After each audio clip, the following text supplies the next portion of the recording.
खूबसूरती लियांदी है SM concrete वालियां ने, जो ने एक्सपीरियंस्ड, क्रिएटिव ते हार्ड वर्कर। हुण तां जेड़ा हुंदा ओही घर वाल वेखदा रहिंदा है। जेकर तुसीं भी अपने घर नूं खूबसूरत ते अट्रैक्टिव बनाउणा चाहुंदे हो तां हुणे कांटैक्ट करो SM कंक्रीट वालियां नूं, जिन्हां नूं है 8 सालां दा एक्सपीरियंस, जो कि डील करदे ने plain, stamp and aggregate concrete दे विच। कॉल 6474084000 647 408 4000।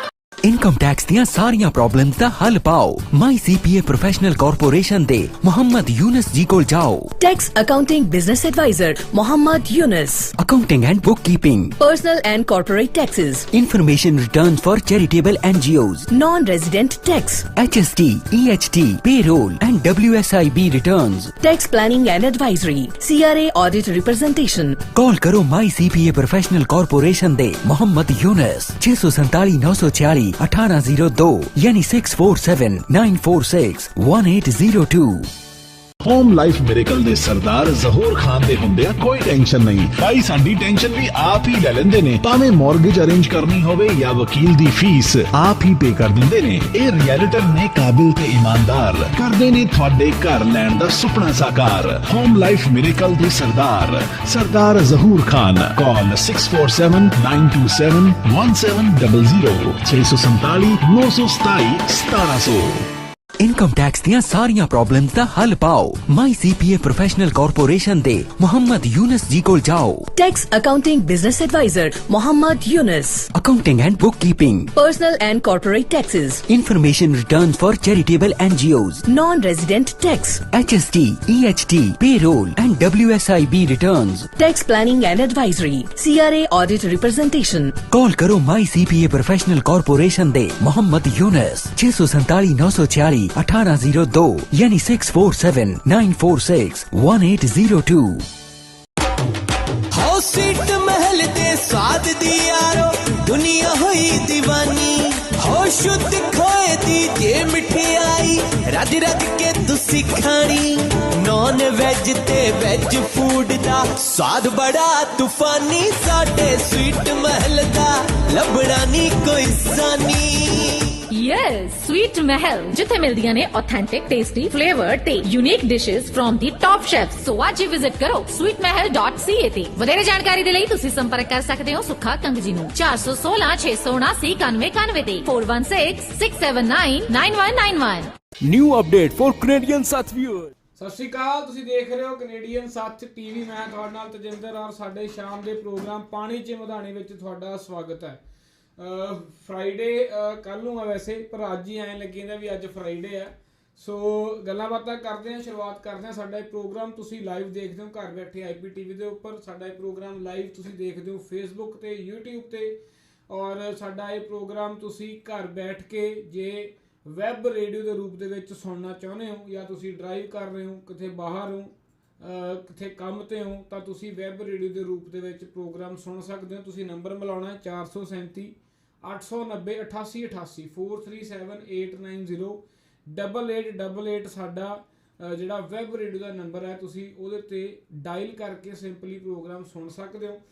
ਔਰ ਜੇ ਤੁਸੀਂ ਮੇਰੇ ਨਾਲ ਕੋਈ ਗੱਲਬਾਤ ਕਰਨੀ ਹੈ, ਸਟੂਡੀਓ ਵਿੱਚ ਫੋਨ ਕਰਨਾ, ਸਾਡੇ ਟੌਪਿਕ ਰਿਲੇਟਡ ਕੋਈ ਗੱਲਬਾਤ ਕਰਨੀ ਹੈ, ਜਾਂ ਵੈਸੇ ਕੋਈ ਓਪੀਨੀਅਨ ਹੈ ਤੁਹਾਡਾ, ਸਾਡੇ ਲਈ ਕੋਈ ਸੁਝਾਅ ਹੈ, ਕੋਈ ਸਲਾਹ ਮਸ਼ਵਰਾ ਹੈ, ਤਾਂ ਸਾਨੂੰ ਤੁਸੀਂ ਫੋਨ ਕਰ ਸਕਦੇ ਹੋ 9056706896 905 670 6896 ਤੇ ਕਾਲ ਕਰਕੇ ਤੁਸੀਂ ਮੇਰੇ ਨਾਲ ਗੱਲਬਾਤ ਕਰ ਸਕਦੇ ਹੋ। ਸਾਡੇ ਨਾਲ ਆਪਣਾ ਵਿਚਾਰ ਵਟਾਂਦਰਾ ਸਾਂਝਾ ਕਰ ਸਕਦੇ ਹੋ।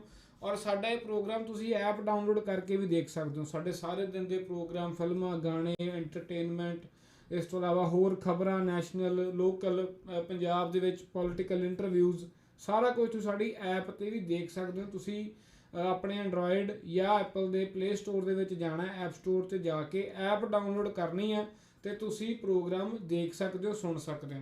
ਸੋ ਸਾਡਾ ਵੈਸੇ ਅੱਜ ਦਾ ਜਿਹੜਾ ਪ੍ਰੋਗਰਾਮ ਫਿਕਸ ਤਾਂ ਹੋਇਆ ਸੀਗਾ national kabaddi federation of Toronto ਵਾਲਿਆਂ ਦੇ ਨਾਲ, ਪਰ ਕਿਸੇ ਕਾਰਨਾਂ ਕਰਕੇ ਅਸੀਂ ਉਹ ਅੱਜ ਕਰ ਨਹੀਂ ਪਾ ਰਹੇ।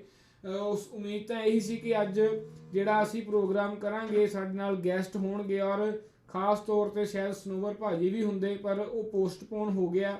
ਸੋ ਅੱਜ ਅਸੀਂ ਜਿਹੜਾ ਟੌਪਿਕ ਕਵਰ ਕਰਨ ਜਾ ਰਹੇ ਹਾਂ, ਜਿਹੜਾ ਕਿ ਬਹੁਤ ਹੌਟ ਟੌਪਿਕ ਹੈ, ਬਹੁਤ ਜ਼ਿਆਦਾ ਸਾਰੀ ਦੁਨੀਆ ਦੇ ਵਿੱਚ ਇਹ ਜਿਹੜਾ ਟੌਪਿਕ ਜੁੜਿਆ ਹੋਇਆ, ਬੜਾ ਹੀ ਜਿਹੜੀ ਵੱਡੀ ਚੀਜ਼ ਹੈ ਉਹ ਕੀ ਹੈ, ਫਰੀडम ਕਨਵੇ ਜਿਹੜਾ ਚੱਲ ਰਿਹਾ ਸਾਡੇ ਟਰੱਕ ਡਰਾਈਵਰਸ ਟਰੱਕ ਦੀ ਸਾਡੀ ਟਰੱਕਿੰਗ ਕਮਿਊਨਿਟੀ ਨੇ ਪਿਛਲੇ ਕੁਝ ਦਿਨ ਪਹਿਲਾਂ ਬਹੁਤ ਵੱਡਾ ਇੱਕ ਸਟੈਪ ਚੱਕਿਆ ਜਿਹੜਾ ਮੈਂਡੇਟ ਦੇ ਅਗੇਂਸਟ ਸੀ, ਜਿਹੜਾ ਕਿ ਧੱਕੇ ਨਾਲ ਵੈਕਸੀਨੇਸ਼ਨ ਲਾਉਣਾ ਜਾਂ ਜਿਹੜਾ ਹੁਣ ਟਰੱਕਾਂ ਵਾਲਿਆਂ ਵਾਸਤੇ ਜਿਹੜੀ ਇਹ ਮੈਂਡੇਟਰੀ ਕੀਤੀ ਕਿ ਤੁਸੀਂ ਕੈਨੇਡਾ ਤੋਂ ਅਮਰੀਕਾ ਨਹੀਂ ਜਾ ਸਕਦੇ, ਅਮਰੀਕਾ ਤੋਂ ਕੈਨੇਡਾ ਨਹੀਂ ਆ ਸਕਦੇ, ਜਿਸ ਤੋਂ ਬਾਅਦ ਟਰੱਕ ਡਰਾਈਵਰਸ ਦੇ ਮਨਾਂ ਵਿੱਚ ਰੋਸ ਸੀਗਾ। ਔਰ ਮੁੱਦਾ ਸਿਰਫ ਇਹ ਹੈ ਕਿ ਅਸੀਂ ਵੈਕਸੀਨ ਦੇ ਅਗੇਂਸਟ ਹੈਗੇ ਆ ਜਾਂ ਨਹੀਂ, ਉਹ ਬਾਅਦ ਦੀ ਗੱਲ ਹੈ। ਉਹ ਕਹਿੰਦੇ ਵੀ ਸਾਡਾ ਰੌਲਾ ਇਹ ਹੈ ਕਿ ਸਾਡੀ ਬਾਡੀ ਹੈ, ਸਾਡੀ ਚੋਇਸ ਹੈ, ਧੱਕੇ ਨਾਲ ਸਾਡਾ ਤੁਸੀਂ ਵੈਕਸੀਨੇਸ਼ਨ ਨਹੀਂ ਲਾ ਸਕਦੇ। ਫਰੀडम ਸਾਨੂੰ ਜਿਹੜੀ ਇਹ ਕੰਟਰੀ ਹੈ ਇੱਥੇ ਫਰੀडम ਆਫ ਸਪੀਚ ਹੈ, ਫਰੀडम ਆਫ ਐਵਰੀਥਿੰਗ ਹੈ ਕਿ ਤੁਸੀਂ ਧੱਕਾ ਜਿਹੜਾ ਕਰ ਰਹੇ ਹੋ ਅਸੀਂ ਇਹ ਨਹੀਂ ਕਰਨਾ। ਅਗੇਂਸਟ ਹਿਊਮੈਨਿਟੇਰੀਅਨ ਗਰਾਊਂਡ ਹੈ ਚੀਜ਼।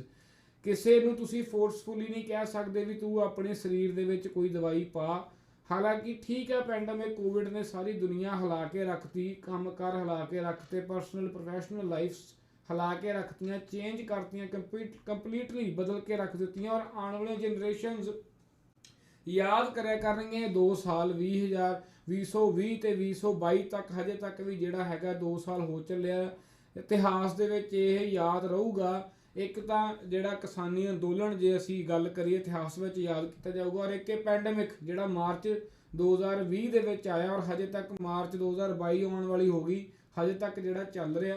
ਸੋ ਹੋਇਆ ਕੀ ਹੈ ਹੁਣ ਟਰੱਕ ਡਰਾਈਵਰ ਜਿਹੜੇ ਸਾਡੇ ਵੀਰ ਆ, ਅਸੀਂ ਕੱਲ ਵੀ ਪ੍ਰੋਗਰਾਮ ਕੀਤਾ ਇਹਦੇ ਉੱਪਰ, ਪਰਸੋਂ ਵੀ ਕੀਤਾ, ਅੱਜ ਵੀ ਇਹੀ ਕੰਟੀਨਿਊ ਕਰ ਰਹੇ ਆ ਵੀ ਕਿ ਕੀ ਹੁਣ ਕੱਲ ਨੂੰ ਪਰਸੋਂ ਨੂੰ ਓਟਵਾ ਪਹੁੰਚ ਜਾਣਾ ਇਹ ਕਾਫਲਾ। ਔਰ ਇਹ ਕਾਫਲਾ ਛੋਟਾ ਮੋਟਾ ਕਾਫਲਾ ਨਹੀਂ ਹੈ।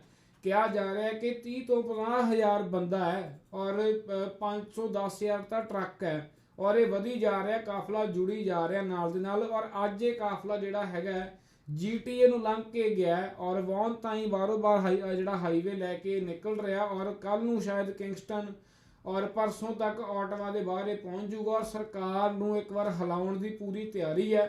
50,000 ਬੰਦੇ ਦੀ ਗੱਲ ਜਿਹੜੀ ਕੀਤੀ ਜਾ ਰਹੀ ਹੈ। ਲੰਡਨ ਸੀਗਾ, ਲੰਡਨ ਤੋਂ ਕਾਫਲਾ ਤੁਰਿਆ, ਲੰਡਨ ਵਿੱਚ ਸਾਡੇ ਕਈ ਪੰਜਾਬੀ ਟਰੱਕ ਡਰਾਈਵਰਸ ਵੱਲੋਂ, ਪਰਿਵਾਰਾਂ ਵੱਲੋਂ ਔਰ ਦੂਸਰੇ ਵੀ ਜਿਹੜੇ ਹੋਰ ਕਮਿਊਨਿਟੀਜ਼ ਦੇ ਨੇ ਉਹਨਾਂ ਨੇ ਲੰਗਰ ਵੀ ਲਾਏ ਆ, ਖਾਣ ਪੀਣ ਦਾ, ਪਾਣੀ ਦਾ, ਚਾਹ ਪਾਣੀ ਦਾ ਪ੍ਰਬੰਧ ਵੀ ਕੀਤਾ।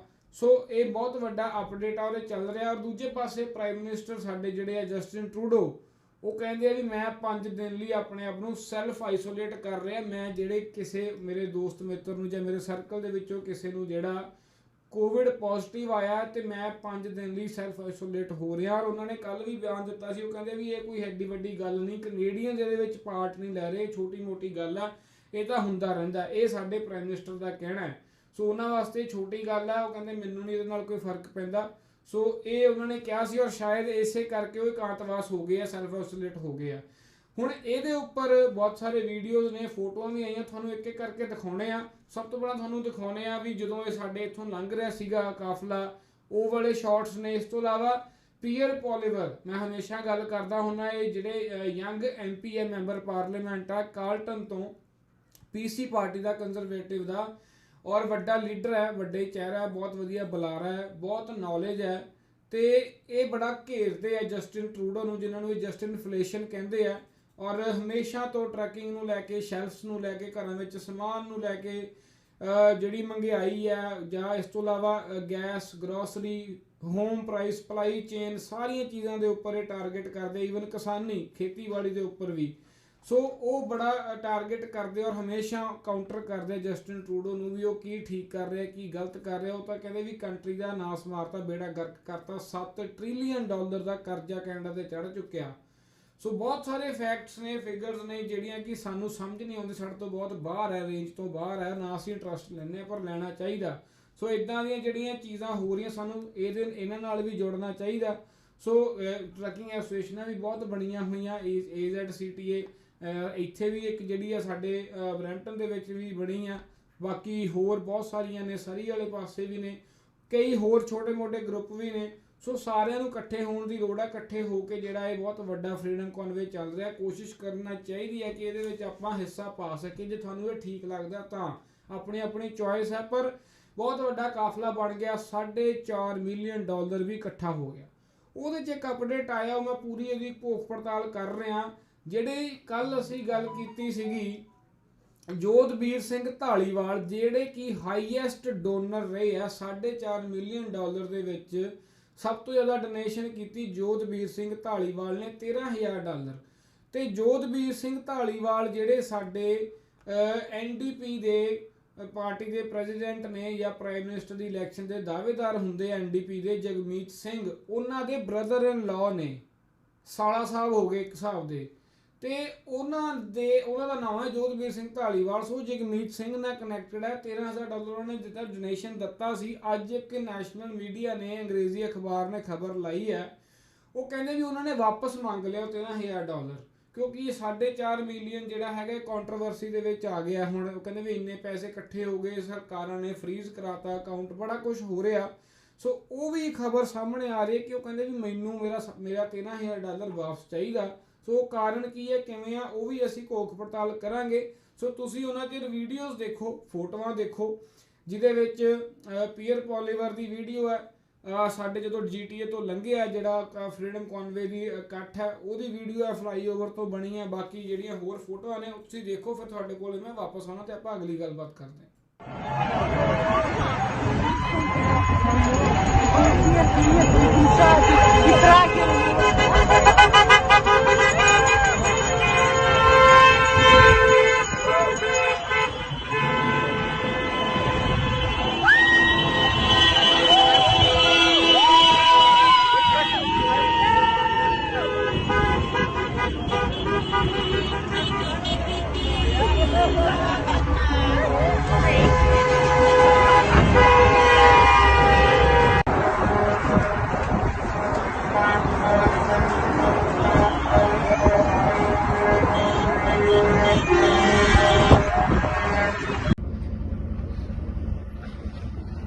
Skid full of duff for the truckers, ready to go. This kind of looks like a mess there, but we got snacks.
Skid full of duff for the truckers, ready to go. This kind of looks like a mess there, but we got snacks.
ਦੇਖੋ ਬਾਈ ਜੀ ਕਿਵੇਂ ਅਗਲੇ ਨੂੰ ਹੱਕ ਲੈਣੇ ਹੁੰਦੇ ਤੇ ਕਿਵੇਂ ਕਰਦੇ।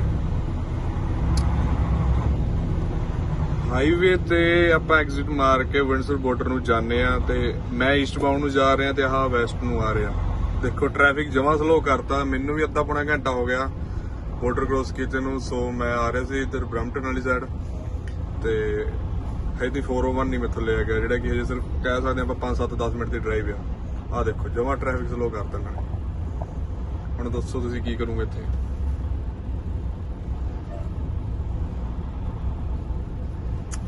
ਆ ਤਰੀਕੇ ਦੇਖੋ ਤੁਸੀਂ ਇਹਨਾਂ ਦੇ, ਆਪਣੇ ਵਰਗੇ ਵੀ ਰੋਲਾ ਪਾ ਕੇ ਥੱਕ ਜਾਂਦੇ ਆ। ਦੇਖੋ ਤਰੀਕੇ, ਕੰਪਨੀਆਂ ਦੀ ਅੱਧੀਆਂ ਦੀ ਧੂਸ ਨਿਕਲੀ ਪਈ ਆ ਜਿਹੜੀਆਂ ਬਾਰਡਰ ਕ੍ਰੋਸ ਕਰਦੀਆਂ। ਆ ਦੇਖੋ ਸਾਰਾ ਟ੍ਰੈਫਿਕ ਨਾ ਸਟਕ। ਆ ਦੇਖੋ ਟਰੱਕਾਂ, ਦੇਖੋ ਝੰਡੇ, ਗੱਡੀਆਂ ਦੇ ਪਿੱਕੇ ਤੁਸੀਂ ਦੇਖੋ। ਆ ਦੇਖ ਸਕਦੇ ਹੋ ਪਰਲੀ ਸਾਈਡ ਆਉਣ ਵਾਲਾ ਟ੍ਰੈਫਿਕ ਵੈਸਟ ਬਾਉਂਡ ਨੂੰ। ਅਗੇਨ ਹਰ ਟ੍ਰੈਫਿਕ ਲਾਈਟ ਤੇ 15 ਕੁ ਟਰੱਕ, 10 ਟਰੱਕ ਪਿੱਕੇ ਗੱਡੀਆਂ ਲੈ ਕੇ ਫਿਰ ਰਹੇ ਨੇ, ਚਾਹੇ ਵੈਸਟ ਚਾਹੇ ਈਸਟ। ਇੱਕ ਸਾਈਡ ਮੈਂ ਦੇਖ ਲਿਆਉਣੇ 5-7 ਤੋਂ। ਆ ਦੇਖੋ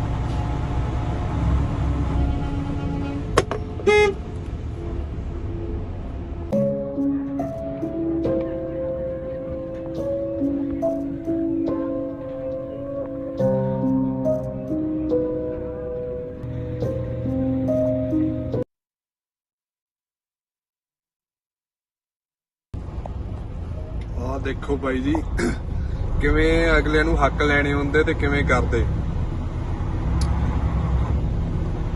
ਹਾਈਵੇ ਤੇ ਆਪਾਂ ਐਗਜ਼ਿਟ ਮਾਰ ਕੇ ਵਿੰਡਸਰ ਬਾਰਡਰ ਨੂੰ ਜਾਂਦੇ ਆ ਤੇ ਮੈਂ ਈਸਟ ਬਾਉਂਡ ਨੂੰ ਜਾ ਰਿਹਾ ਤੇ ਆਹ ਵੈਸਟ ਨੂੰ ਆ ਰਿਹਾ।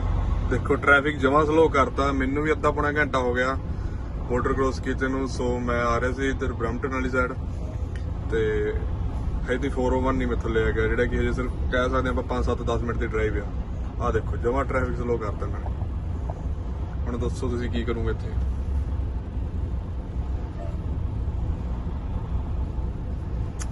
ਆ ਤਰੀਕੇ ਦੇਖੋ ਤੁਸੀਂ ਇਹਨਾਂ ਦੇ, ਆਪਣੇ ਵਰਗੇ ਵੀ ਰੋਲਾ ਪਾ ਕੇ ਥੱਕ ਜਾਂਦੇ ਆ। ਦੇਖੋ ਤਰੀਕੇ,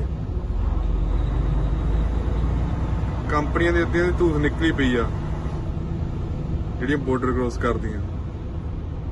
ਆ ਦੇਖੋ ਸਾਰਾ ਟ੍ਰੈਫਿਕ ਨਾ ਸਟਕ। ਆ ਦੇਖੋ ਟਰੱਕਾਂ, ਦੇਖੋ ਝੰਡੇ, ਗੱਡੀਆਂ ਦੇ ਪਿੱਕੇ ਤੁਸੀਂ ਦੇਖੋ। ਆ ਦੇਖ ਸਕਦੇ ਹੋ ਪਰਲੀ ਸਾਈਡ ਆਉਣ ਵਾਲਾ ਟ੍ਰੈਫਿਕ ਵੈਸਟ ਬਾਉਂਡ ਨੂੰ। ਅਗੇਨ ਹਰ ਟ੍ਰੈਫਿਕ ਲਾਈਟ ਤੇ 15 ਟਰੱਕ 10 ਟਰੱਕ ਪਿੱਕੇ ਗੱਡੀਆਂ ਲੈ ਕੇ ਫਿਰ ਰਹੇ ਨੇ, ਚਾਹੇ ਵੈਸਟ ਚਾਹੇ ਈਸਟ। ਇੱਕ ਸਾਈਡ ਮੈਂ ਦੇਖ ਲਿਆਉਣੇ 5-7 ਆ ਦੇਖੋ।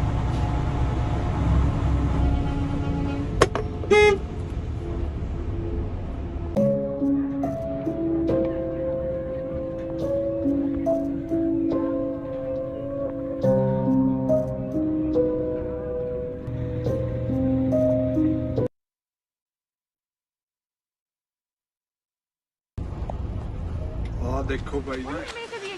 Elements trying to latch onto the truck convoy you reported. Well, you know what I think is interesting is that when there's a left-wing protest on Parliament Hill, we don't see the Liberal media going through every single name of the people who attends to try and find one person that they can disparage the whole group with. You know, we don't see... CBC, for example, has been accused by its own employees of systemic racism, and yet we don't see the media here generalize that everyone who works at the CBC is a racist.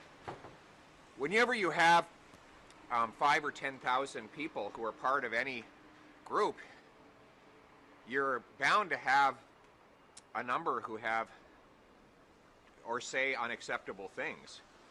And they should be individually responsible for the things they say and do.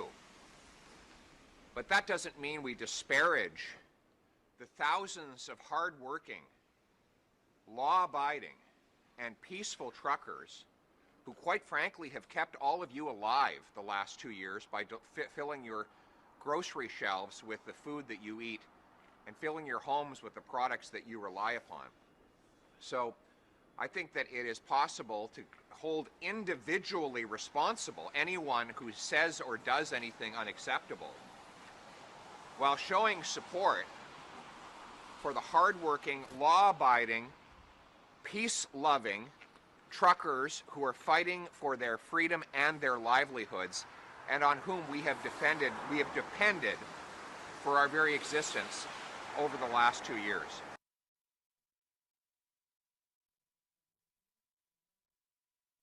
What do you make of the extreme elements trying to latch onto the truck convoy you reported? Well, you know what I think is interesting is that when there's a left-wing protest on Parliament Hill, we don't see the Liberal media going through every single name of the people who attends to try and find one person that they can disparage the whole group with. You know, we don't see... CBC, for example, has been accused by its own employees of systemic racism, and yet we don't see the media here generalize that everyone who works at the CBC is a racist. Whenever you have 5 or 10,000 people who are part of any group, you're bound to have a number who have or say unacceptable things. And they should be individually responsible for the things they say and do.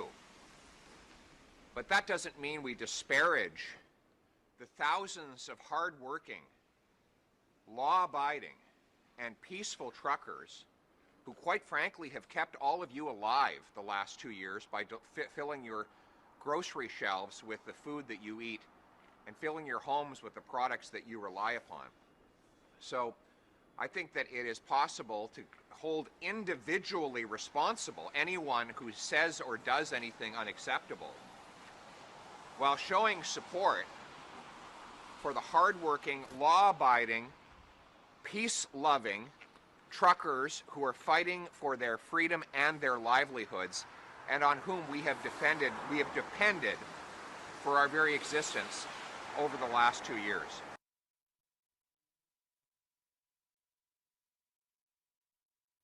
What do you make of the extreme elements trying to latch onto the truck convoy you reported? Well, you know what I think is interesting is that when there's a left-wing protest on Parliament Hill, we don't see the Liberal media going through every single name of the people who attends to try and find one person that they can disparage the whole. ਸੋ ਤੁਸੀਂ ਦੇਖੇ videos ਜਿਨ੍ਹਾਂ ਦੇ ਵਿੱਚ ਕਿਵੇਂ ਸਵਾਗਤ ਕੀਤਾ ਗਿਆ। ਹਾਲਾਂਕਿ ਹੋਰ ਬਹੁਤ ਸਾਰੇ ਫੋਟੋ ਵੀਡੀਓ ਸਾਹਮਣੇ ਆਏ ਆ, ਤੁਸੀਂ ਵੀ ਸ਼ਾਇਦ ਉਹ ਹੋਰ ਦੇਖੇ ਹੋਣਗੇ।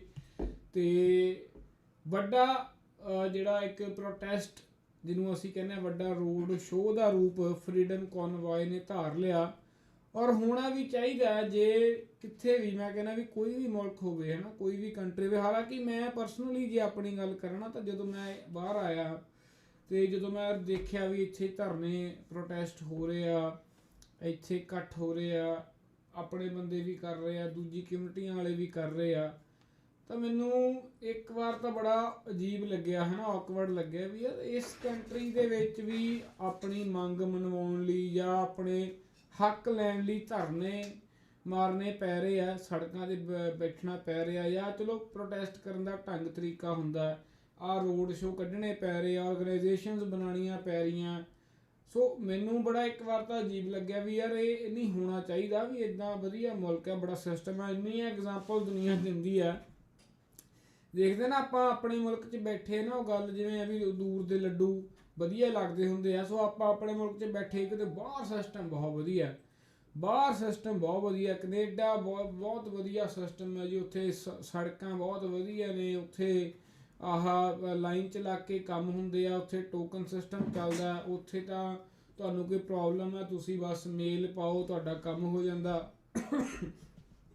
ਸੋ ਇੱਦਾਂ ਦੀਆਂ ਗੱਲਾਂ ਆਪਾਂ ਕਰਦੇ ਹੁੰਦੇ ਹਾਂ। ਜਦੋਂ ਅਸੀਂ ਇੱਥੇ ਹੁੰਦੇ ਸਾਫ਼ ਸਫਾਈ ਬਹੁਤ ਹੈ, ਨਸ਼ਾ ਨਹੀਂ ਹੈਗਾ, ਜ਼ਿੰਦਗੀ ਬਣ ਜੂ, ਪੈਸਾ ਹੀ ਬਹੁਤ ਹੈ।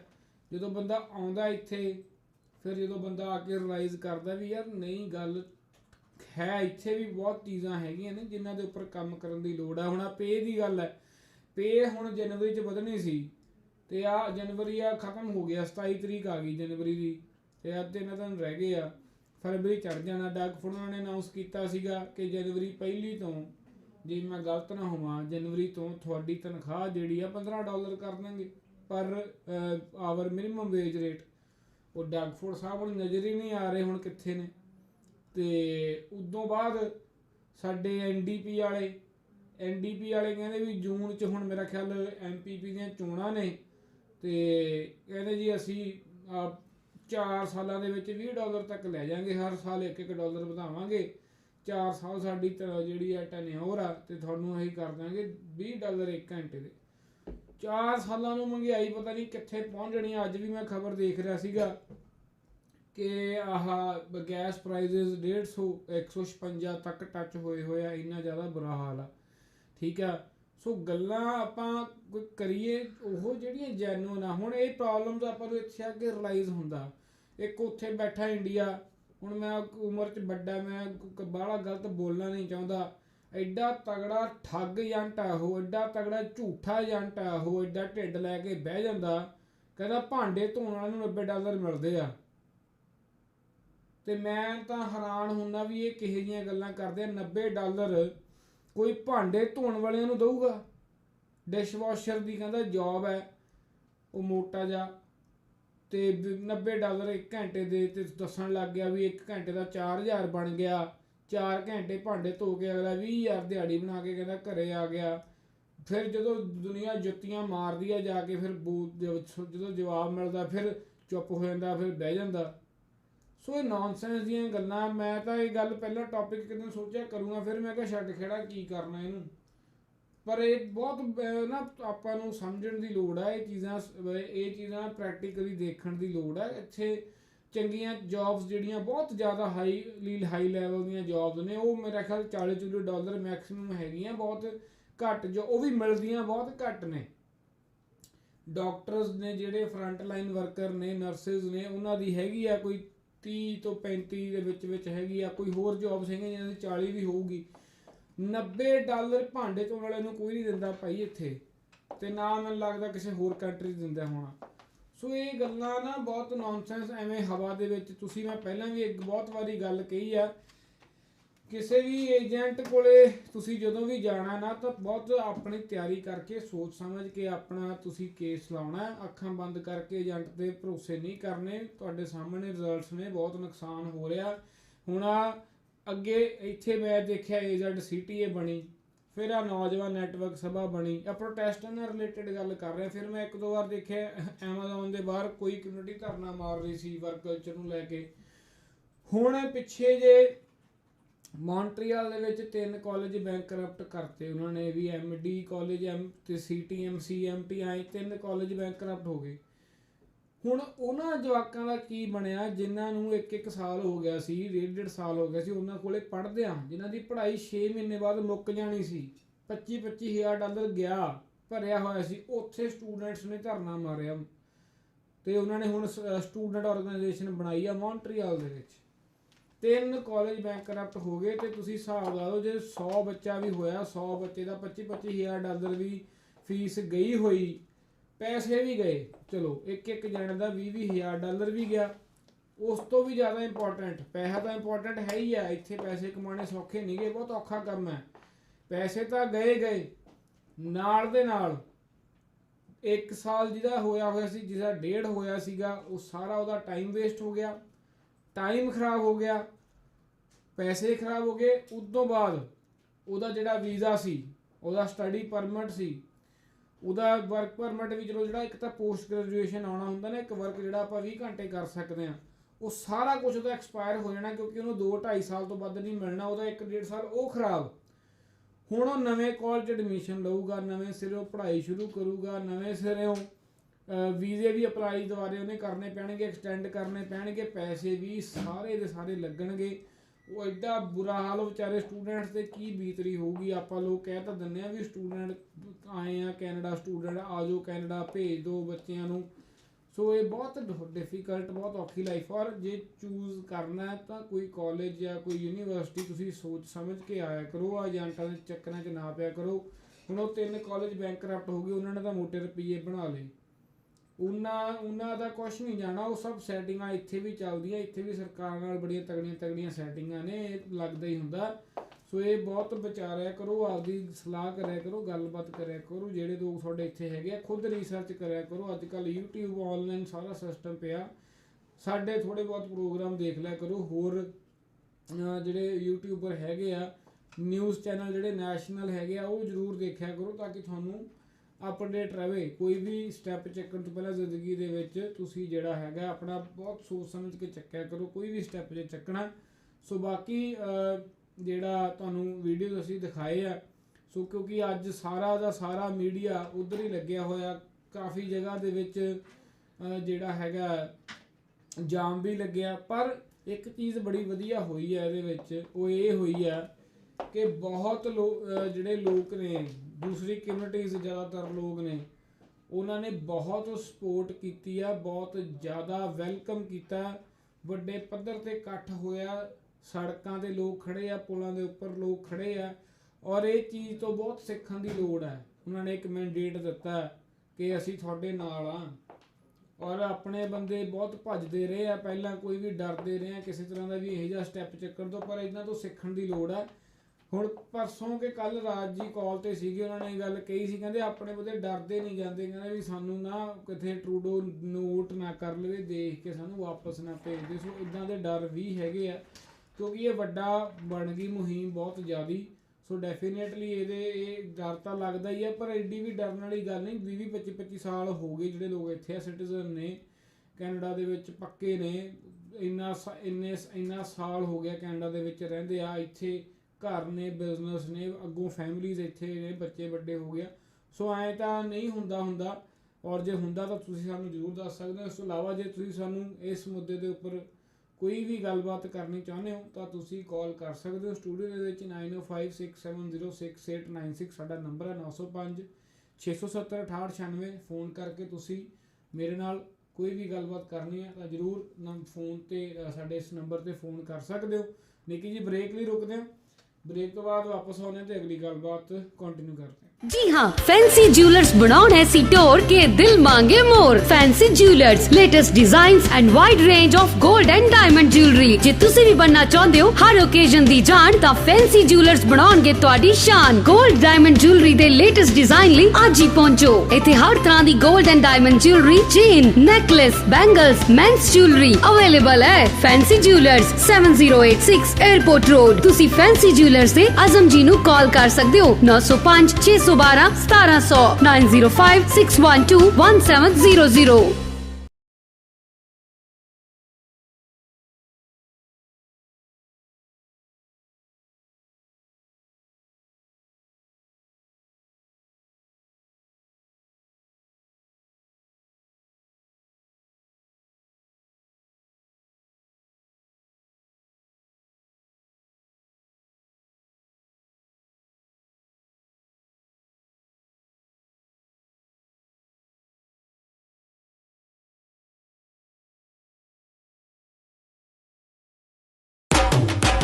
सीट महल दे स्वाद दी यारो दुनिया हुई दीवानी।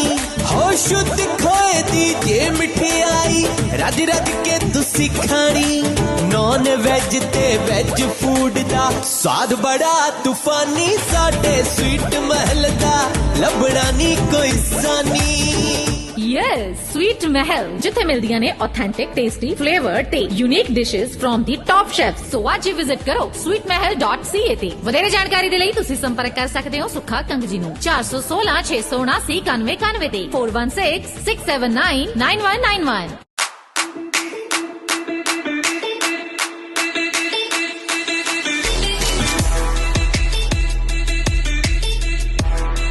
ਕੀ ਤੁਸੀਂ ਟ੍ਰੇਲਰਸ ਦੀ ਵਾਰ-ਵਾਰ ਰਿਪੇਅਰ ਕਰਾਉਣ ਤੋਂ ਬਾਅਦ ਵੀ ਸੈਟੀਸਫਾਈਡ ਨਹੀਂ ਹੋ ਰਹੇ ਤੇ ਇੱਕ ਐਕਸਪੀਰੀਅੰਸ ਮਕੈਨਿਕ ਦੀ ਭਾਲ ਚੋਂ ਤਾਂ ਅੱਜ ਹੀ ਆਓ ਮਾਲਵਾ ਵੈਲਡਿੰਗ ਐਂਡ ਫੈਬਰਿਕੇਸ਼ਨ ਵਾਲਿਆਂ ਕੋਲ। One and only trailer body repair shop ਜੋ ਰਿਪੇਅਰ ਕਰਦੇ ਨੇ trailer roof, floor, side walls, bumpers, axle bushing, axle alignment. ਸਿਰਫ ਇੰਨਾ ਹੀ ਨਹੀਂ, ਇਹਨਾਂ ਕੋਲ ਅਵੇਲੇਬਲ ਹੈ battery covers, mail box, mud flaps, aluminium walking floor and much more. ਕਿਸੇ ਵੀ ਤਰ੍ਹਾਂ ਦੀ ਵੈਲਡਿੰਗ ਐਂਡ ਫੈਬਰਿਕੇਸ਼ਨ ਲਈ ਅੱਜ ਹੀ ਕੰਟੈਕਟ ਕਰੋ ਬਲਜੀਤ ਪੁਰਵਾ ਜੀ ਨੂੰ 905453 6006 ਤੇ ਯਾਨੀ 905 453 6006 ਤੇ। Malwa welding and fabrication 180 advance boulevard Brampton.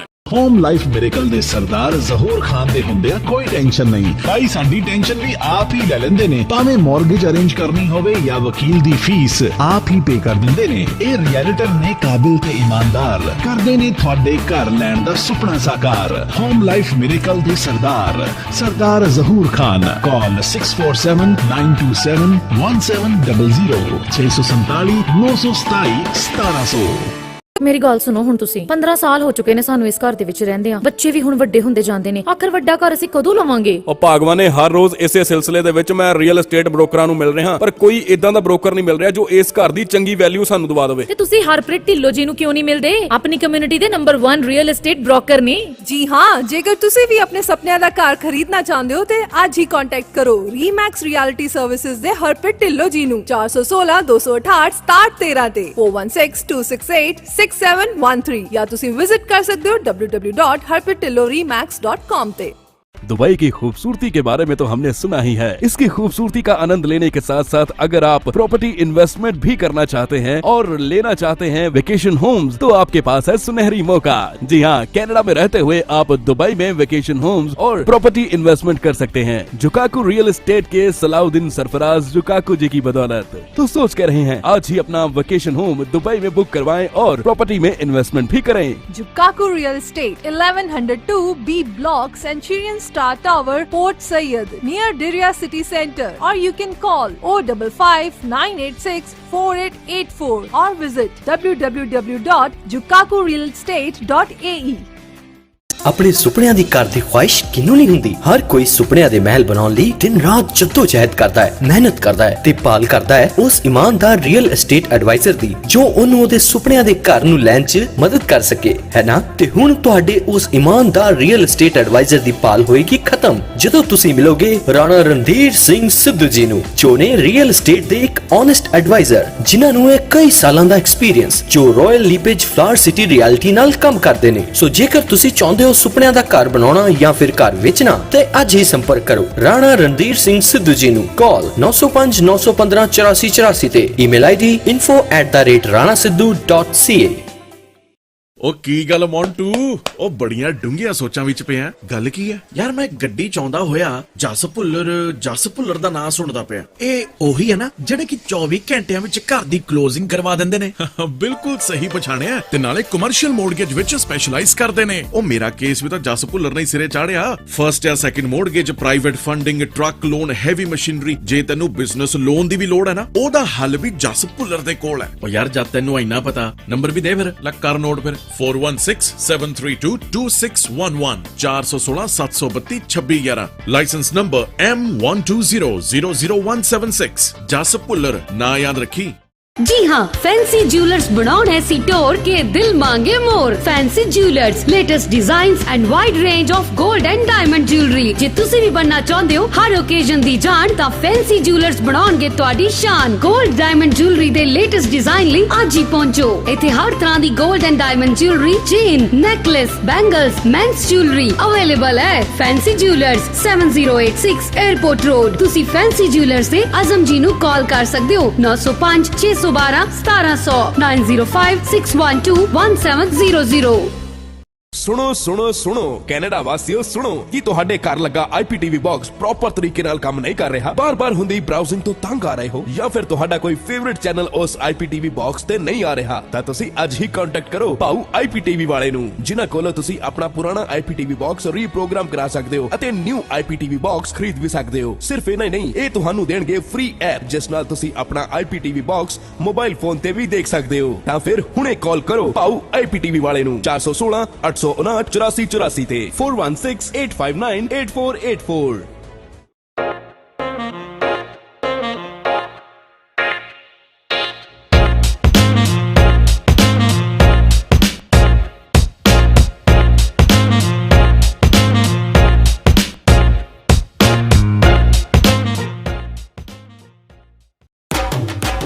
Seat महल दे स्वाद दी यारो दुनिया होई दीवानी। हो शुद्ध खोए दी जे मिठाई रज रज के तुसी खानी।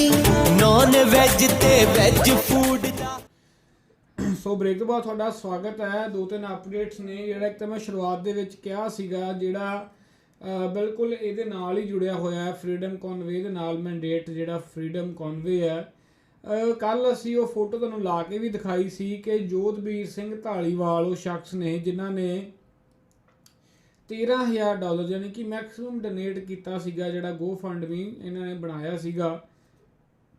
ਤੇ ਅੱਜ ਉਹ GoFundMe ਜਿਹੜਾ ਆਪਣਾ ਜਿਹੜਾ ਉਹਨਾਂ ਨੇ ਦਿੱਤਾ ਦਾਨ, ਉਹ ਕਹਿੰਦੇ ਵੀ ਮੈਨੂੰ ਵਾਪਸ ਚਾਹੀਦਾ।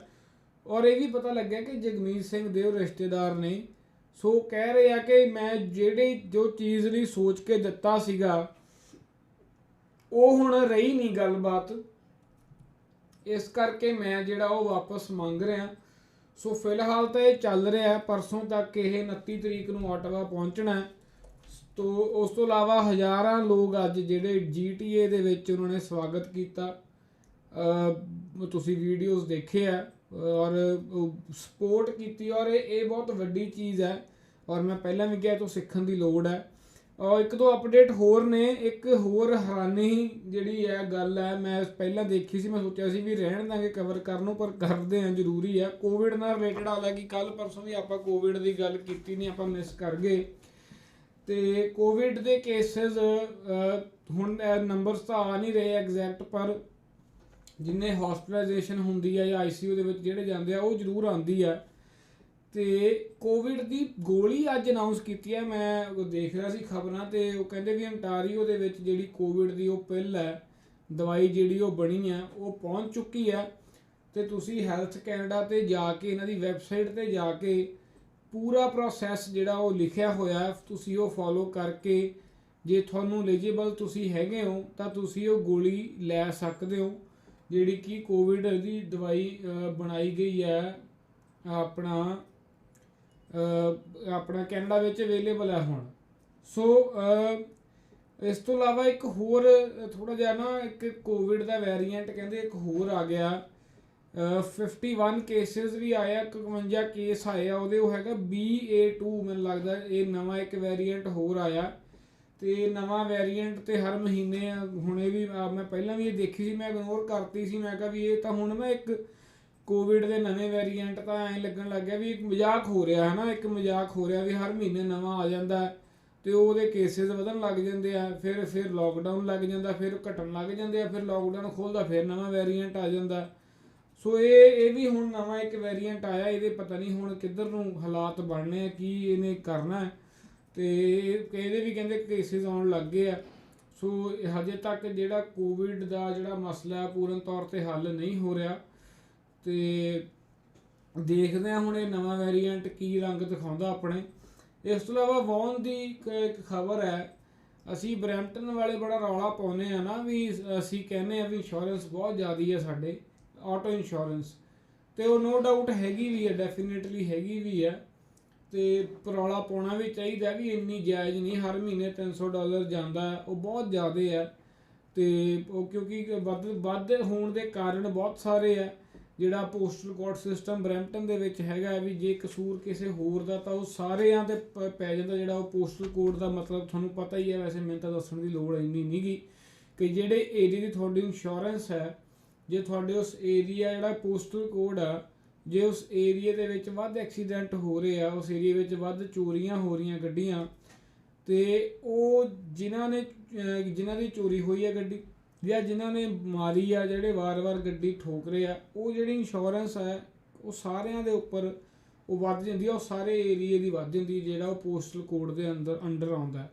ਇਹ ਪਾਲਿਸੀ ਦੇ ਅਗੇਂਸਟ ਹੈ। ਸਾਰੇ ਲੋਕ ਕਹਿੰਦੇ ਵੀ ਇਹ ਗਲਤ ਹੈ, ਜਿਹੜਾ ਸਹੀ ਚਲਾਉਂਦਾ ਉਹਦੀ ਇੰਸ਼ੋਰੈਂਸ ਕਿਉਂ ਵੱਧ ਆਵੇ, ਜਿਹੜੀ ਗਲਤੀ ਆ ਉਹ ਹਰਜਾਨਾ ਭੁਗਤੇ। ਤੇ ਉੱਤੋਂ ਇਹ ਕੀਤੀ ਹੋਈ ਆ ਪ੍ਰਾਈਵੇਟ ਥਰਡ ਪਾਰਟੀ ਹੈ। ਸਾਡੀ ਜਿਹੜੀ ਗੌਰਮੈਂਟ ਹੈ, ਸਾਡੇ ਟਰੂਡੋ ਸਾਹਿਬ ਹੈ, ਇਹਨਾਂ ਨੇ ਪਤਾ ਨਹੀਂ ਕਿਉਂ ਜਿਹੜੇ ਸਕੂਲ ਹੈ ਜਾਂ ਹਸਪੀਟਲ ਹੈ ਇਹ ਸਿਰਫ ਸਰਕਾਰੀ ਰੱਖੇ ਹੋਏ ਆ, ਇੰਸ਼ੋਰੈਂਸ ਪ੍ਰਾਈਵੇਟ, ਪੈਸੇ ਉਹਨਾਂ ਨੂੰ ਹਰ ਮਹੀਨੇ ਕੱਟ, ਜਿਵੇਂ ਕਹਿੰਦੇ ਜਾਣਾ ਹੁੰਦਾ ਉਹ ਜਾਈ ਜਾਂਦਾ। ਉਸੇ ਤਰੀਕੇ ਨਾਲ ਦੂਜਾ ਡਰਾਈਵ ਟੈਸਟ ਹੈ, ਉੱਦਾਂ ਹੀ ਹੋਰ ਵੀ BLS ਵਰਗੇ ਇੱਕ ਦੋ ਹੋਰ ਸੰਸਥਾਵਾਂ ਨੇ ਜਿੱਦਾਂ ਉਹ ਦਿੱਤੀਆਂ ਹੋਈਆਂ ਪ੍ਰਾਈਵੇਟ, ਕਹਿੰਦੇ ਵੀ ਆਪਾਂ ਸਿਰਦਰਦੀ ਕਾਹਤੋਂ ਲੈਣੀ, ਚੁੱਪਚਾਪ ਬਾਰ ਪੈਸੇ ਆ ਰਹੇ ਆ। ਤੇ ਉਹ ਸਿਸਟਮ ਜਿਹੜਾ ਚੱਲ ਰਿਹਾ ਇਹਦਾ ਵਿਰੋਧ, ਇਹਦਾ ਹੀ ਵਿਰੋਧ ਹੈ। ਬਿਲਡਰਸ ਦੀ ਆਪਾਂ ਜੇ ਗੱਲ ਕਰਦੇ, ਤੁਹਾਨੂੰ ਪੀਅਰ ਪੋਲੀਵਰ ਦੀ ਵੀਡੀਓ ਇੱਕ ਹੋਰ ਸੁਣਾਉਣੀ ਆ, ਵੱਡੀ ਆ ਥੋੜੀ ਜਿਹੀ, ਉਹ ਜ਼ਰੂਰ ਸੁਣਿਓ ਕਿਉਂਕਿ ਅੱਜ ਜਿੰਨੇ ਕੁ ਅਪਡੇਟ ਸੀ ਆਪਾਂ ਸਾਂਝ ਛੱਡਣਾ ਪਾ ਲਈ ਆ। ਔਰ ਅੱਜ ਸਾਡਾ ਮੇਨ ਪ੍ਰੋਗਰਾਮ ਜਿਹੜਾ ਹੋਣਾ ਸੀ ਉਹ ਹੋ ਨਹੀਂ ਸਕਿਆ, ਉਹ ਕੱਲ੍ਹ ਨੂੰ ਕੋਸ਼ਿਸ਼ ਕਰਾਂਗੇ ਆਪਾਂ ਕਰਾਂਗੇ। ਸਪਲਾਈ ਚੇਨ ਦੀ ਗੱਲ ਹੁੰਦੀ ਹੈ, ਖਾਣਾ ਇੰਪੋਰਟ ਐਕਸਪੋਰਟ ਅਸੀਂ ਕਰਾਉਂਦੇ ਹਾਂ, ਇਹ ਕੀ ਕੈਨੇਡਾ ਗੌਰਮੈਂਟ ਜਸਟਿਨ ਟਰੂਡੋ ਇੱਥੇ ਨਹੀਂ ਕਰਾ ਸਕਦੇ? ਕੀ ਉਹਨਾਂ ਕੋਲੇ ਇੱਥੇ ਜ਼ਮੀਨ ਹੈ ਨਹੀਂ? ਠੀਕ ਹੈ, ਕੁਛ ਵੈਦਰ ਕਰਕੇ ਕਈ ਤਰ੍ਹਾਂ ਦੀ ਖੇਤੀ ਇੱਥੇ ਹੋ ਸਕਦੀ ਹੈ, ਕੁਛ ਤਰ੍ਹਾਂ ਦੀ ਨਹੀਂ ਵੀ ਹੋ ਸਕਦੀ। ਉਸ ਤੋਂ ਇਲਾਵਾ ਜੇ ਅਸੀਂ ਗੱਲ ਕਰਦੇ ਹਾਂ ਡਿਮਾਂਡ ਐਂਡ ਸਪਲਾਈ ਦੀ, ਘਰ ਤਾਂ ਨਹੀਂ ਆਪਾਂ ਡਿਮਾਂਡ ਐਂਡ ਸਪਲਾਈ ਬਾਹਰੋਂ ਲੈ ਕੇ ਆਉਣੇ, ਜ਼ਮੀਨ ਇੱਥੇ ਆ। ਤੁਸੀਂ ਆਪਣੀ ਜਿਹੜੀ ਕੰਸਟਰਕਸ਼ਨ ਦੀ ਜਿਹੜੀ ਆ ਆਪਣਾ ਘਰ ਬਣਾਉਣ ਦੀ ਪਾਲਿਸੀ ਹੈ, ਬਿਲਡਰ ਨੂੰ ਜਿਹੜਾ ਤੁਸੀਂ ਪਰਮਿਸ਼ਨਾਂ ਦਿੰਦੇ ਹੋ, ਤੁਸੀਂ ਉਹਦੇ ਉੱਪਰ ਕੰਮ ਕਰਕੇ ਘਰ ਬਣਾਉਣ ਦੀ ਪਰਮਿਸ਼ਨ ਦੇ ਦਿਓ। ਜੇ ਥੋੜ੍ਹਾ ਜਿਹਾ ਈਜ਼ੀ ਕਰਦੇ ਹੋ, ਜ਼ਿਆਦਾ ਘਰ ਬਣ ਜਾਣਗੇ, ਜ਼ਿਆਦਾ ਬਿਲਡਰ ਇਹਦੇ ਉੱਪਰ ਕੰਮ ਕਰਨਗੇ, ਛੇਤੀ ਘਰ ਵਿਕਣਗੇ ਤਾਂ ਲੋਕਾਂ ਨੂੰ ਘਰ ਮਿਲਣਗੇ। ਜਿਹੜੇ ਦੂਜੇ ਘਰ ਆ ਉਹ ਐਜ਼ ਰੈਂਟਲ ਇਨਕਮ ਵੀ ਬਣੀ ਜਾਊਗੀ, ਲੋਕਾਂ ਦੇ ਰਹਿਣ ਨੂੰ ਹੋ ਜਾਣਗੇ। ਤੇ ਇੱਥੇ ਤਾਂ ਮਤਲਬ ਇਹ ਚੀਜ਼ ਦੇ ਉੱਪਰ ਕੰਮ ਬਿਲਕੁਲ ਜਿਹੜਾ ਕੀਤਾ ਜਾ ਸਕਦਾ। ਔਰ ਇਹ ਮੈਂ ਨਹੀਂ ਕਹਿ ਰਿਹਾ, ਇਹ ਵਾਰ-ਵਾਰ ਇਹ ਜਿਹੜੇ MP ਆ ਪੀਅਰ ਪੋਲੀਵਰ ਇਹ ਗੱਲ ਬੜੀ ਜ਼ੋਰ ਪਾ ਕੇ ਕਹਿੰਦੇ ਔਰ ਬੜੀ ਵਧੀਆ ਗੱਲ ਕਰਦੇ ਆ ਔਰ ਸੁਣਨੀ ਵੀ ਚਾਹੀਦੀ ਆ। ਸੋ ਤੁਸੀਂ ਵੀਡੀਓ ਦੇਖੋ ਪੀਅਰ ਪੋਲੀਵਰ ਦੀ, ਜੇ ਤੁਸੀਂ ਕੋਈ ਮੇਰੇ ਨਾਲ ਗੱਲਬਾਤ ਕਰਨੀ ਆ ਤਾਂ ਤੁਸੀਂ ਮੈਨੂੰ ਫੋਨ ਕਰ ਸਕਦੇ ਹੋ। ਸੋ ਬਾਕੀ ਫਿਰ ਆਪਣੀ ਮੁਲਾਕਾਤ ਜਿਹੜੀ ਆ 10 ਵਜੇ ਹੋਊਗੀ ਸਵੇਰੇ, ਤੇ ਵੀਡੀਓ ਦੇਖੋ, ਫਿਰ ਜਿਹੜਾ ਹੈਗਾ ਆਪਾਂ ਅਗਲੀ ਗੱਲ ਕਰਦੇ। ਹੋਮ ਲਾਈਫ ਮਿਰੇਕਲ ਦੇ ਸਰਦਾਰ ਜ਼ਹੂਰ ਖਾਨ ਦੇ ਹੁੰਦਿਆਂ ਕੋਈ ਟੈਨਸ਼ਨ ਨਹੀਂ ਭਾਈ, ਸਾਡੀ ਟੈਨਸ਼ਨ ਵੀ ਆਪ ਹੀ ਲੈ ਲੈਂਦੇ ਨੇ, ਭਾਵੇਂ ਮਾਰਗੇਜ ਅਰੇਂਜ ਕਰ। Record breaking inflation report, 4.8%, the highest inflation since 1991. And that 4.8% does not even include real estate prices, which are excluded from the calculation of the Consumer Price Index. Increases of 26% in real estate, record smashing and world leading, are not even included in today's incredible inflation numbers. But what's also incredible is that prices are rising fastest for the things that we source right here at home. Chicken up 6%, beef 12%. Bacon, 19%. Natural gas to heat our homes, 20%. Gasoline, 30%. These are all things that we provide here in Canada. We have more farmland per capita than almost any other nation on earth. Therefore, we domestically source our food. We have 1,300 trillion cubic feet of natural gas, among the biggest reserves on earth. We source that here too. And in terms of gas prices, we have the third biggest reserves of oil on planet Earth. In other words, the biggest increases for consumer products have been those that we source right here at home, not those that depend on foreign supply chains. Finally, real estate. Of all things, that is not dependent on global supply chains. All of our land is already here. It has no supply chain. And almost all of the houses in the market today were built before COVID even happened. And therefore, the cost of materials would not include the increases that have happened since COVID. In other words, home price inflation is a homegrown problem. Why is it, if, as the Prime Minister claims, that it's global supply chains that are to blame for rising prices, that the products that we make here at home and that we have in abundance within our own borders are the ones that are increasing fastest in price? So the answer, of course, is that Justin Trudeau's $500 billion of new spending in the last 2 years, a third of which had nothing to do with COVID, have sent more dollars chasing fewer goods. His taxes on our domestic supply chains have made it more expensive for farmers to produce food, for energy companies to supply gas and home heating, for workers to work. All of these governmental costs are driving up Canadians' costs. The more he spends, the more things cost. Today, I expect he'll try to blame the rest of the world for his inflation, and he'll offer no solutions. Well, Conservatives are demanding that he announce today an immediate action plan to reverse the rising cost of living that his government has worsened through its taxes, spending, and red tape. Conservatives have real suggestions. Stop energy tax hikes. Stop payroll tax hikes, remove red tape and taxes on our farmers and energy producers so that they can supply more energy and nutrition to our population at more affordable prices. In other words, make more, cost less with paychecks, not debt. Otherwise, the Prime Minister might as well just admit that this is Justinflation. Thank you. We'll start with questions in the room. Commençons avec les questions de la salle. Bonjour, M. Poilievre, Louis Blouin de Radio-Canada. Ce matin, le directeur parlementaire du budget dit que le gouvernement n'a pas réduit ses dépenses en relance économique comme il l'avait promis à mesure que l'économie reprenait du mieux. Oui. Est-ce que vous croyez effectivement que le gouvernement doit réduire ses dépenses de relance économique? Quelle approche ou comment ajuster l'approche du gouvernement au budget qui s'en vient là? Mais la réponse est oui. Les dépenses que le gouvernement fait ne fait rien pour la relance économique. Le directeur parlementaire du budget a révélé aujourd'hui que le gouvernement les mesures introduites par le gouvernement ont augmenté le coût du gouvernement par 500 milliards de dollars, donc un tiers n'a aucun lien avec la pandémie et qu'il n'y a aucune logique dans les dépenses supplémentaires que le gouvernement prétend faire pour la relance. La relance économique au Canada va se produire si les Canadiens et les entreprises ont l'argent dans leur poche pour pouvoir investir et créer davantage de produits et services. Ça doit être mené par le secteur privé. Le gouvernement devient trop lourd et c'est pour ça que nous avons un grand déficit avec grande inflation. Vous blâmez le gouvernement en bloc pour l'augmentation de l'inflation, du coût de la vie. C'est pas un peu facile de faire ça si on considère que plusieurs pays dans le monde, à commencer par nos voisins qui sont confrontés aux mêmes problèmes et même à un taux d'inflation qui est encore plus élevé que chez nous? Oui, la raison pour ça est évidente. Les énormes déficits aux États-Unis, financés par leur banque centrale, augmentent le coût de la vie des Américains. C'est un problème global. Non, ce n'est pas. Parce que ce n'est pas un problème en Suisse. Pourquoi pas?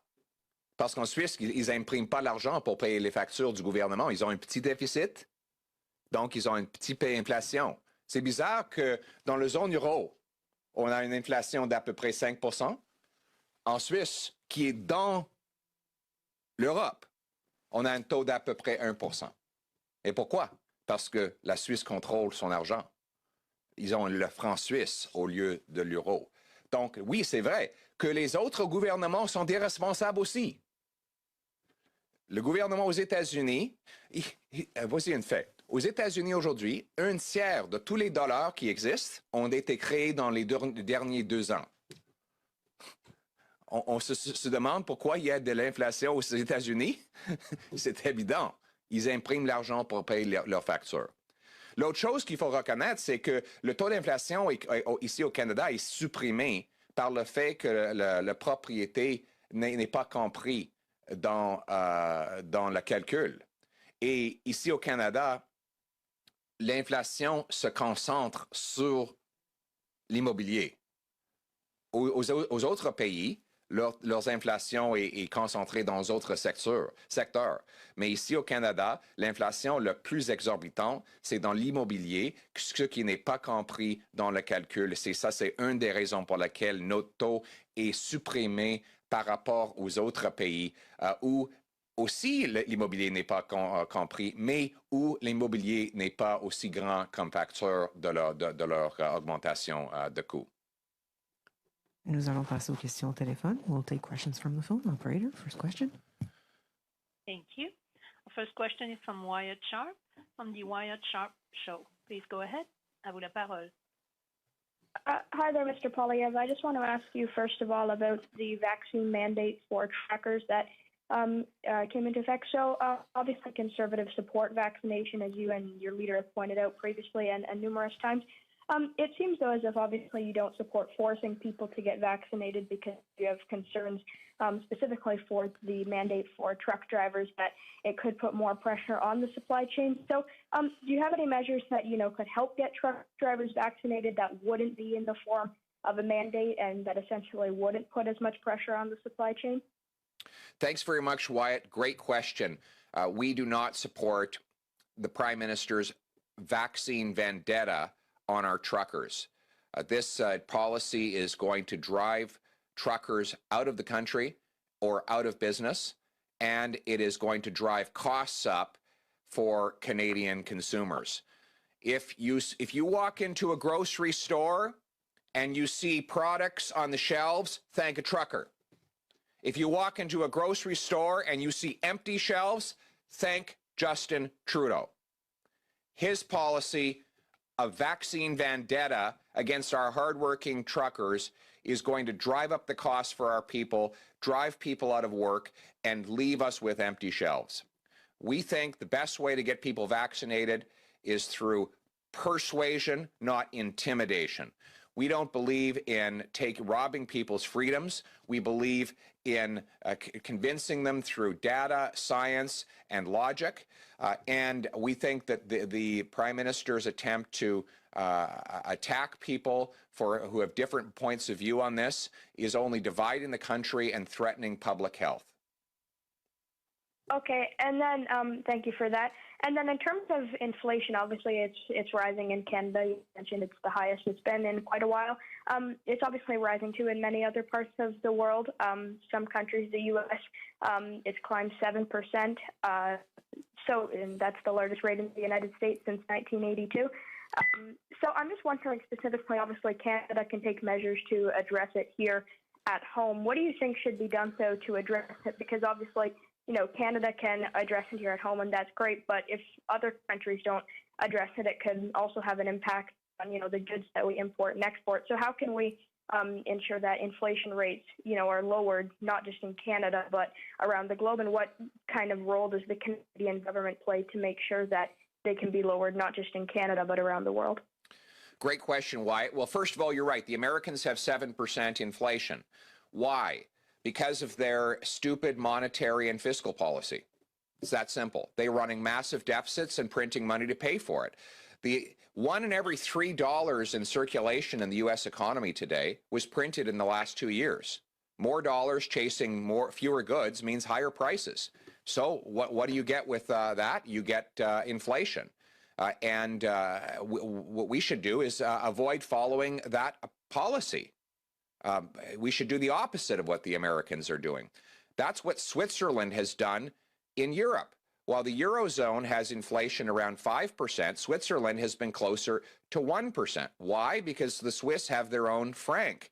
They don't print it to pay the government's bills, and therefore they protect the purchasing power of their people, even though they rely on the same supply chains in the same continent and face the same pandemic as their European neighbors.